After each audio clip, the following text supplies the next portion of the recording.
Hey guys, Ramsey here. Welcome to another video. Today we are continuing our Creed reviews, and it is Labor Day weekend here in the United States, so it's Sunday, but I actually have a day off tomorrow.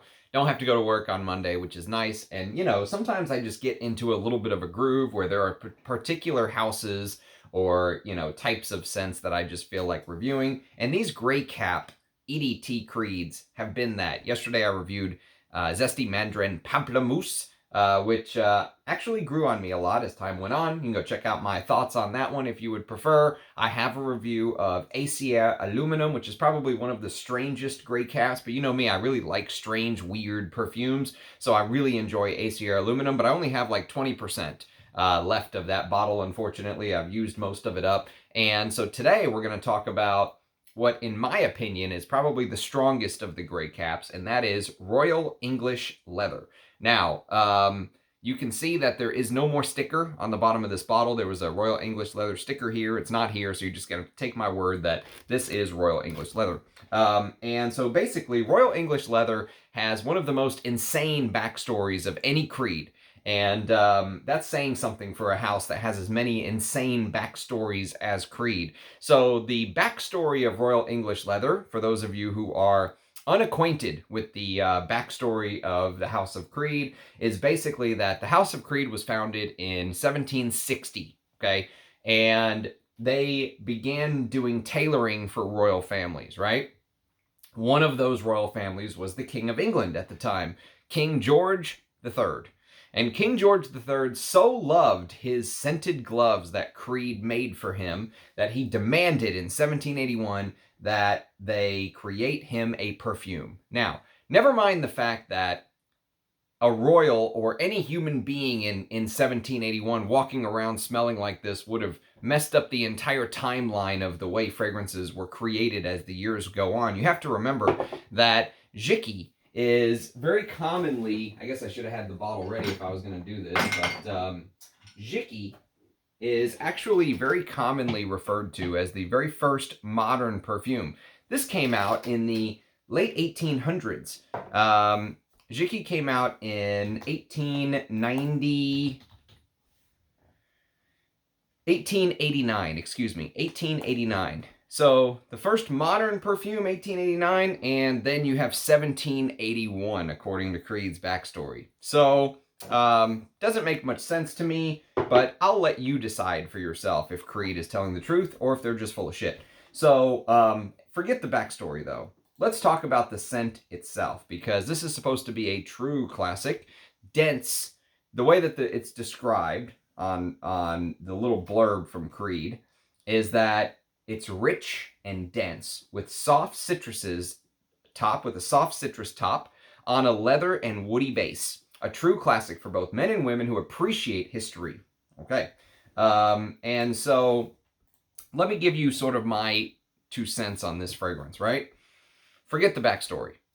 Whether you believe it or not believe it, whether you think Creed is full of it or they're not full of it, neither here nor there. Let's focus on the scent today, because that's what I actually care about, is the fragrance itself.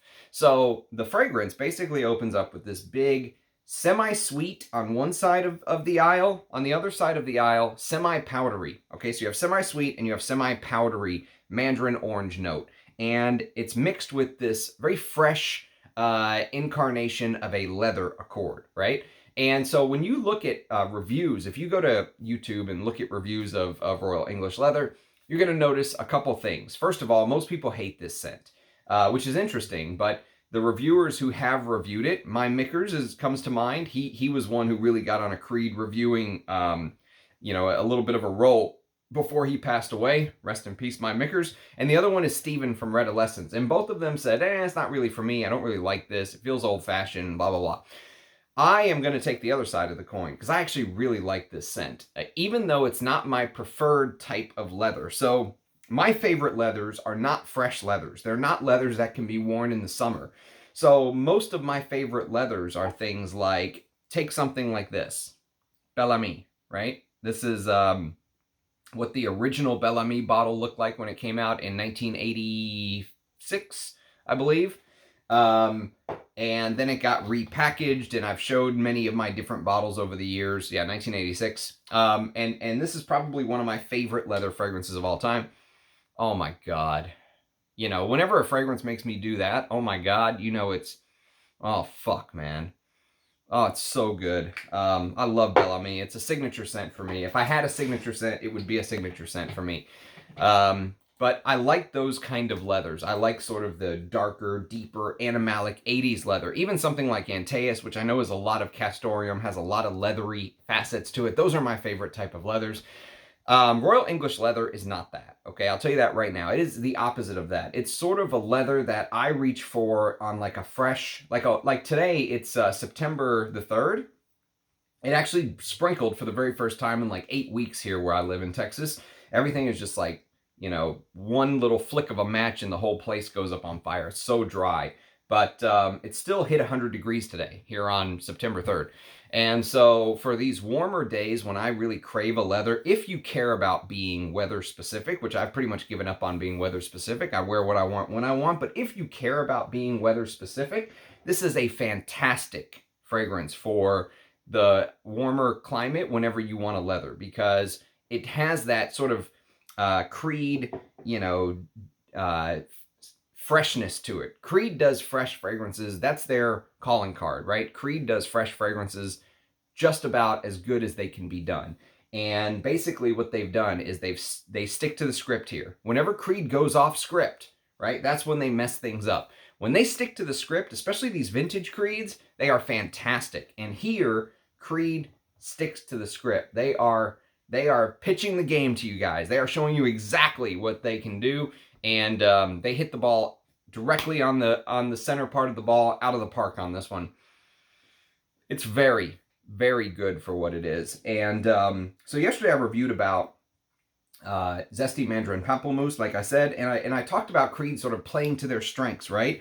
And this sort of fresh DNA being a very important part of Creed's history and how they came about, and how they're a niche house that many people who go on this fragrance journey that we're on have sort of stopped at the House of Creed very early on, because they're easy to accept and take in and learn some of the backstory and all that good stuff, right?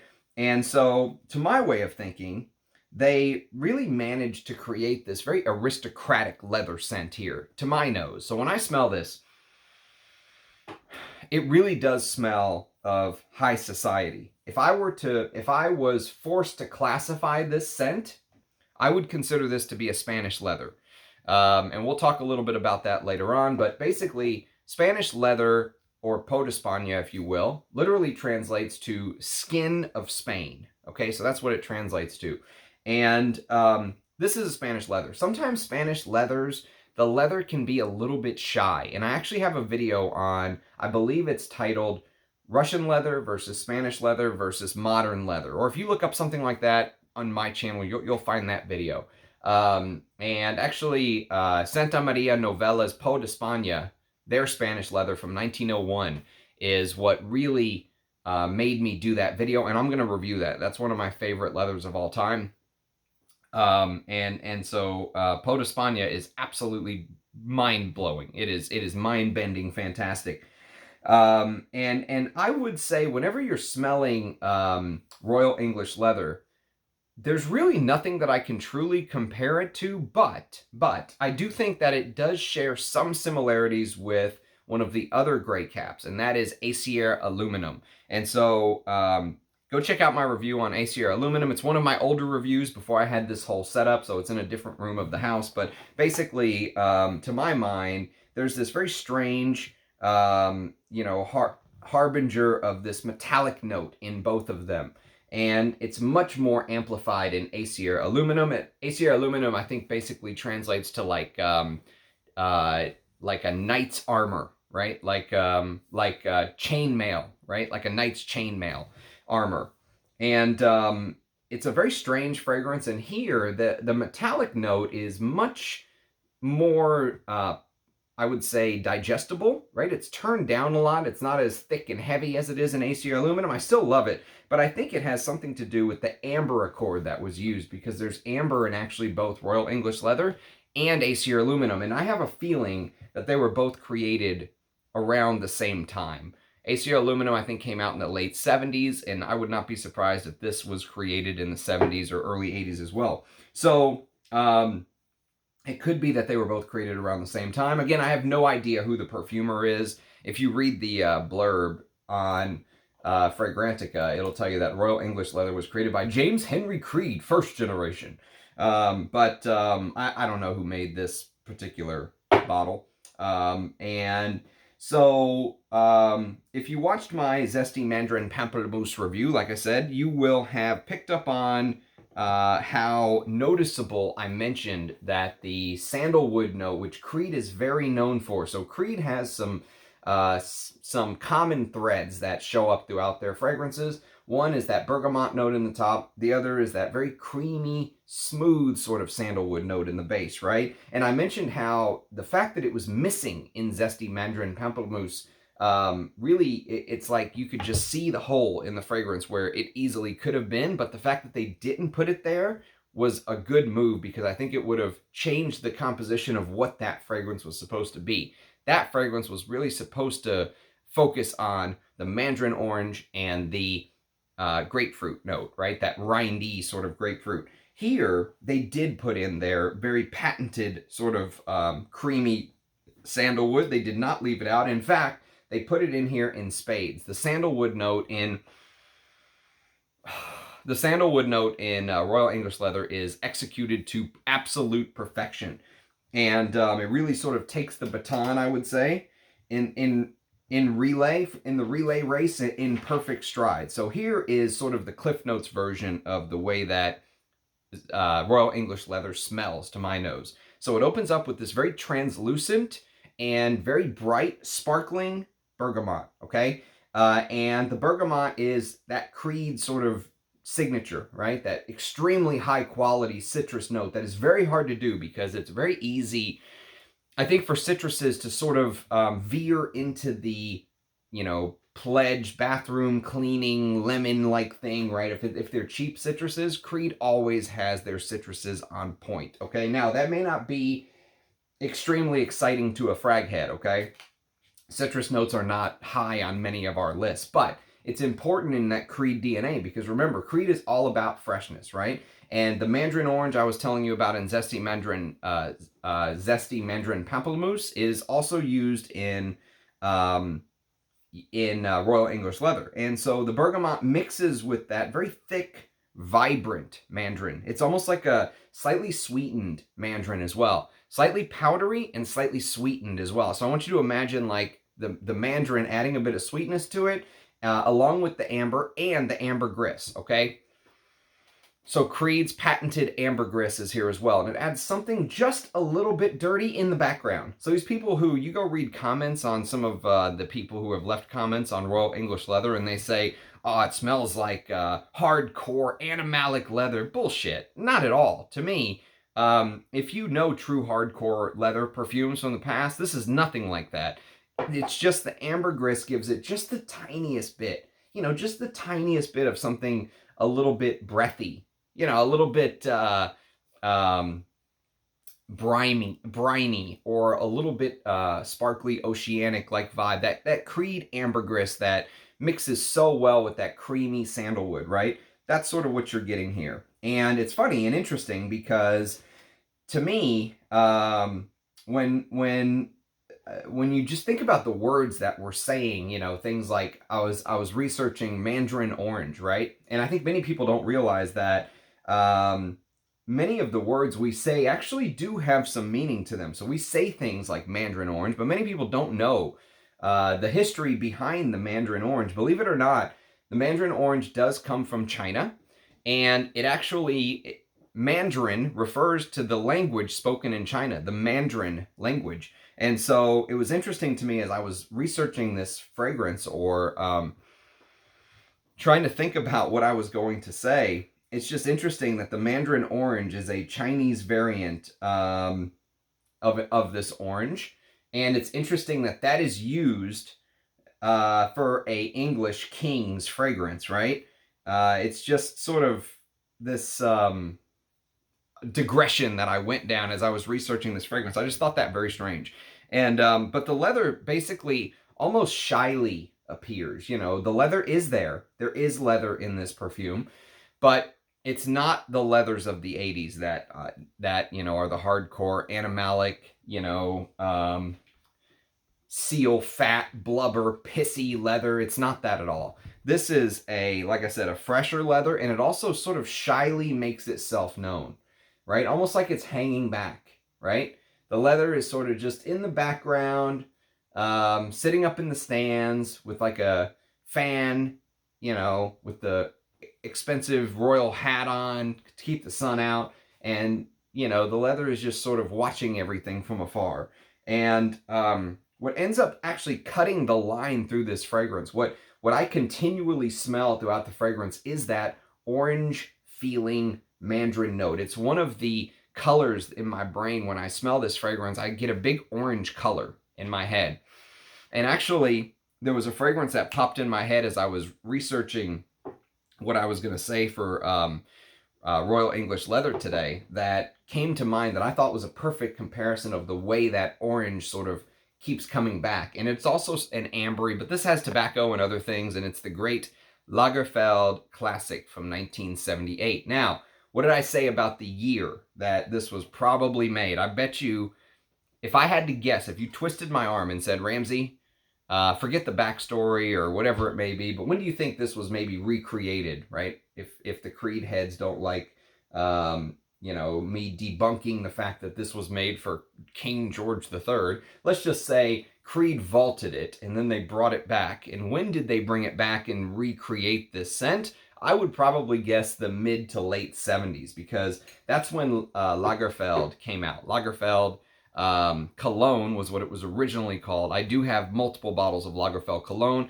but I decided to bring out the newer bottle for this comparison because the newer bottle has more of that orange feel. The older bottle feels a little bit more like a vintage masculine. It has more of that tobacco and a little bit more dirtiness to it. This is a little bit more cleaned up, and you get that orangey feel. You can almost see it in the color of the juice, right? That orange tint to the juice. This is discontinued now, apparently, which is an absolute shocker to me. It's so good. And so Lagerfeld Classic, if you know that sort of powdery orange, that's more ambery and tobacco, whereas this goes a little bit more into that sandalwood, Creed sandalwood, and leather type feel. But it's actually a really good comparison. So stylistically, I would say that this is not really a leather that you would expect me to really enjoy because it doesn't have the big animalic pissy facets that I love. But remember, this is Creed, and I'm evaluating this fragrance on sort of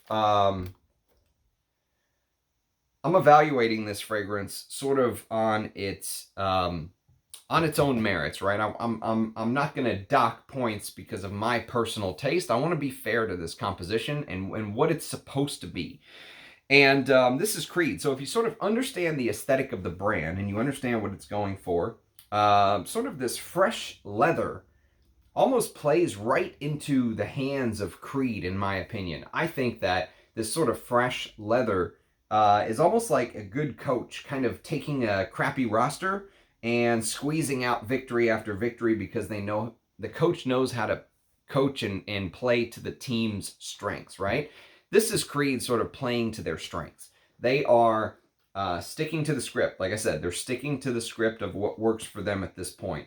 And for those of you who, you know, have come to the picture newer, let's say, by the way, I was looking on eBay for some bottles of Royal English Leather. There are bottles anywhere from $900 to $2,500 for this, which I'm just like, what the F? Please don't pay that. Honestly, like even the $350 I paid for this full from my brother Acier, I was like, $350, I don't know. But $900 to $2,500? Hell no. Do not do that. Don't reward that behavior. In my personal opinion, don't do that. But so it is extremely expensive now because it's discontinued and hard to come by and all that stuff. But basically, this is Creed doing what sticking to their particular script and doing what they do best with their type of leather. It's a Creed leather. It's a fresh leather. That's something to keep in mind. And I like wearing this on days where there's some warmth, in my opinion. It really actually shines on days like today, like September, where let's say at night maybe the temperature drops just a little bit, but during the day it's still hot. You could easily wear something like this. So as the fragrance continues to dry, the leather starts to come out a little bit more, and that orange color is still in my mind's eye, right? So even as the fragrance dries, like this line of orange that just runs right down the fragrance. And it's almost like there's, as the fragrance continues to dry, as the timeline of the fragrance continues to evolve, little dabs or smears of like this brown color starts to get mixed in with the orange, right? So the orange never really relents to the leather. The leather's in the background. It's sitting in the stand, sort of watching everything. But little dabs and smears and dollops of brown start to sort of appear in my head as I'm smelling this as the hours tick by. And so yesterday, one thing that I should also mention is whenever I was discussing sort of the Mandarin orange that was used in Zeste Mandarine Pamplemousse, I discussed how the orange at the top of that fragrance almost feels glossy. It almost felt like this reflective, glossy type feel. Here I'm talking about metallic, but they're not the same thing. And they're here, the orange doesn't necessarily feel glossy, but remember, it's powdery. Okay, so the orange has this powdery, almost like a vintage iris type feel. And I'm not really 100% sure where that's coming from. Maybe it's a little bit from the amber, because there is an amber accord in here. I think there's an amber accord, and I think there's ambergris in here. I think there's both. But there's almost like this powdery iris vintage facet that will remind somebody, you could easily, if you're thinking about, excuse me, King George III, you could easily get this powdered wig-like feel from the way that the powderiness in the fragrance comes in. And so the best image for me, for the smell, to my nose, no matter how crazy and ludicrous and insane you think the story is just imagine that you're standing next to the king, he hands you his gloves, and you're trying your damnedest to smell it, right? You're trying to smell the damn gloves, and you're sticking them straight to your face, his gloves. And yet, you can't smell the leather. And for some reason, you're not realizing why, then it hits you. All you can smell is the king, because the king is standing right next to you, and you're not smelling that pissy animalic leather from the gloves that you would expect. Instead, you're getting this powdery vibe because he's standing right there next to you. And they're his favorite gloves, and he won't let them out of his sight. So he's standing literally right there, hovering over you as you're trying to smell these gloves. And so while you're expecting your nose to be saturated with this fecal animalic leather, instead, all you get is the powdered wig smell and remnants of, let's say, the ambergris and eggs, which he ate for breakfast, right, on his breath. You can almost smell the ambergris and eggs that he ate for breakfast, which that was a real thing, by the way. They used to think that it would help their libido back then.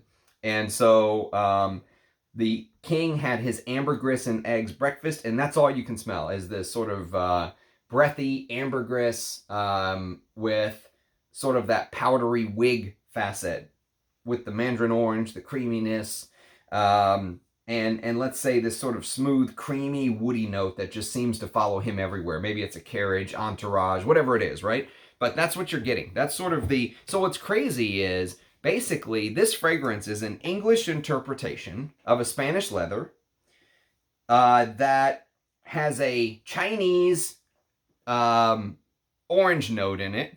And it actually does a much better job if you really twisted my arm and said, what does it smell like then? If it doesn't smell like the leather glove, what does it smell like? Well, it smells like the skin of a person whose hand was in a glove, let's say, an old school glove.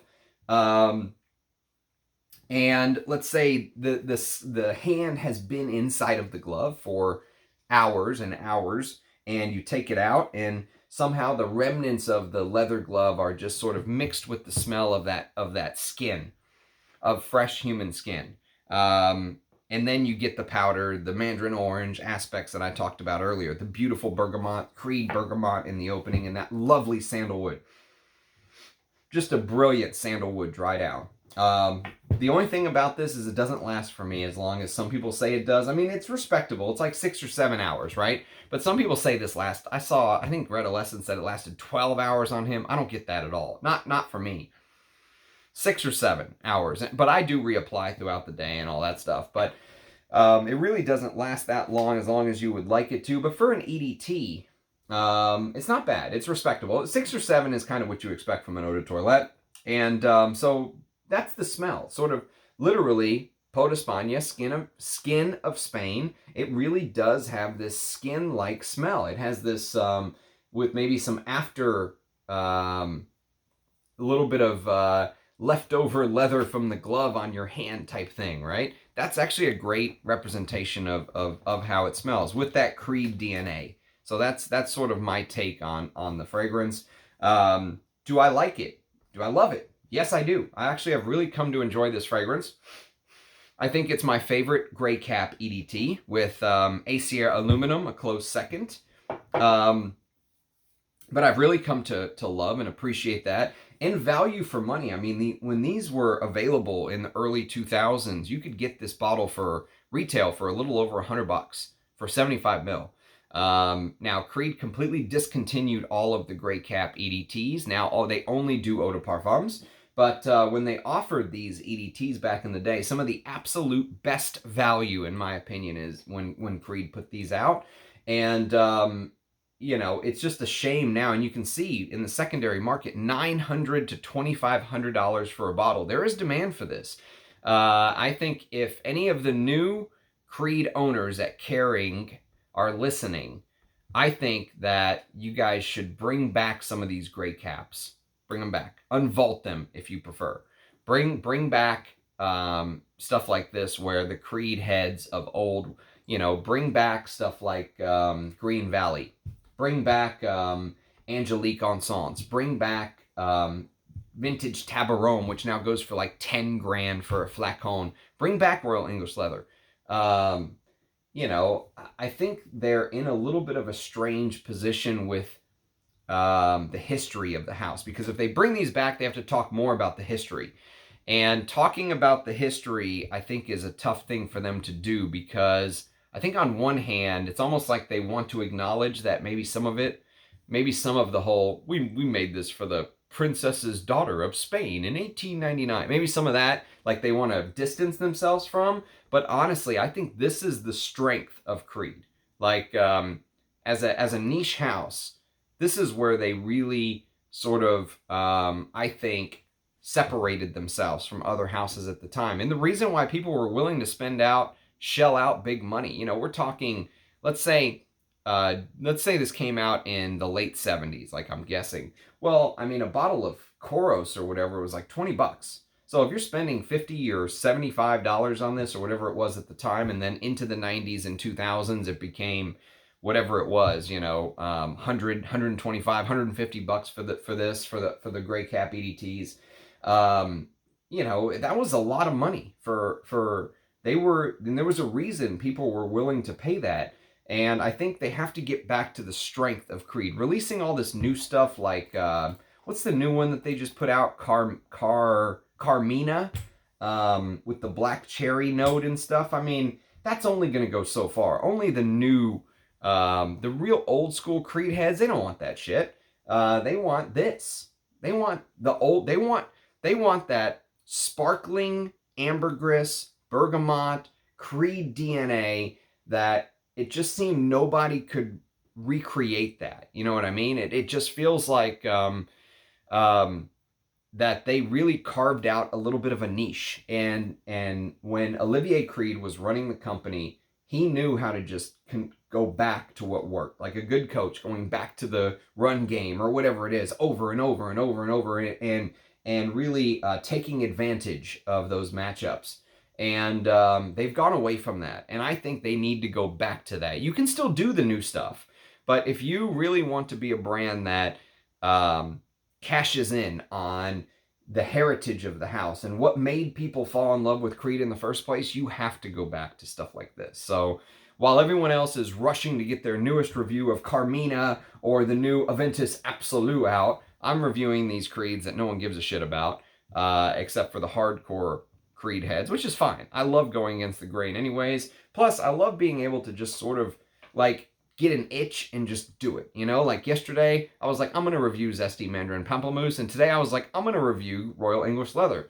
Just because we felt like having a Creed weekend, and so we did. It was on a whim, and I enjoy being able to do that. But that's sort of my take on it. My favorite gray cap Creed, Royal English Leather currently. Really, really glad I was able to secure a bottle before prices went even more astronomical. I thought $350 was astronomical for this, but you know, now they're just insane. So that's my take. Royal English Leather by Creed. Let me know what you think of the whole backstory. Let me know what you think of the scent if you've had a chance to smell it. I love seeing your thoughts. Love seeing your faces in the comments. Do leave a comment. I love the interaction.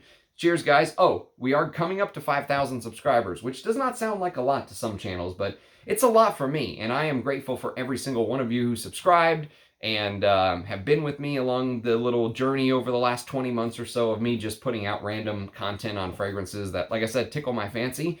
And I kind of go everywhere. I mean, I've done cheap designers, most expensive niches, you know, artisanal houses like Ensar and Arige and Bortnikov. I mean, I go all over the place. So it's kind of like a shotgun type approach. I don't really have one approach. Like some people focus on vintage masculine, some people focus on niche fragrances, and I just sort of go everywhere. So my breadth of knowledge is, you know, there are times where I'm sure the people who only like vintage masculines are like, ugh, another Creed video, or, you know, something like that. And I'm sure the people who like the Creed and Roja videos are like, ugh, he's talking about Balenciaga, Pour Homme, and Bel Ami. But I like the fact that I can sort of go everywhere.